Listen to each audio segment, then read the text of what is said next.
was a time when you could say, well, look, if I just lived in the right community, or if I just kept myself from going to a certain part of town at a certain part of night, I could limit my exposure to violence. That's not true anymore.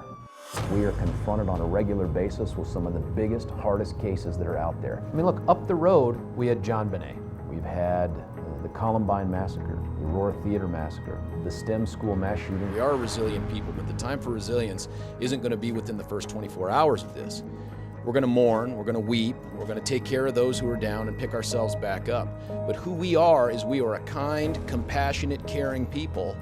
And this does not define us. It won't today and it won't tomorrow. These are aberrant acts. Problem is, when you get 3, 4, or 5 of them within a 20-mile radius, you begin to think they're less aberrant. But I'm here to tell you this is not who we are. If you had told me 21 years ago that all of these things would take place right here, where I grew up, where I was going to raise my family, I'd have said you're crack smoke crazy. I've been the president of our district attorney's council, so I have access to the other 21 elected DAs out there. I pick them up on my phone and reach them at any time. I set up a cold case unit to address the 200 unsolved homicides that we had in this jurisdiction. We've taken 9 of them to trial. 8 of those people have ended up in prison for the rest of their lives, and we're coming for the rest.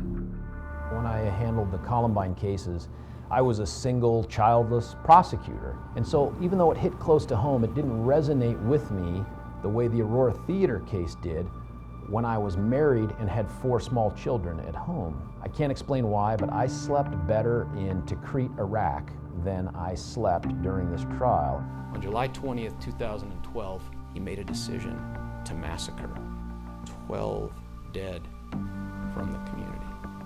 And he did.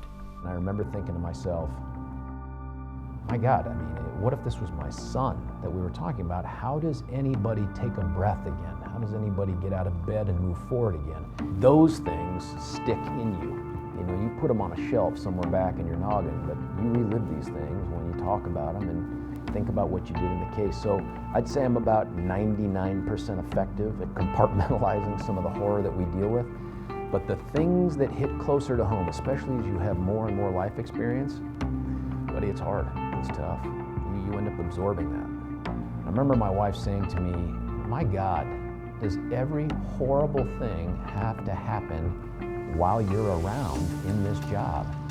And I hadn't given it any thought before then, and I thought, you know what, you're right. I mean, just by chance, all of these big, high-profile, horrible crimes seem to take place while I'm on the job.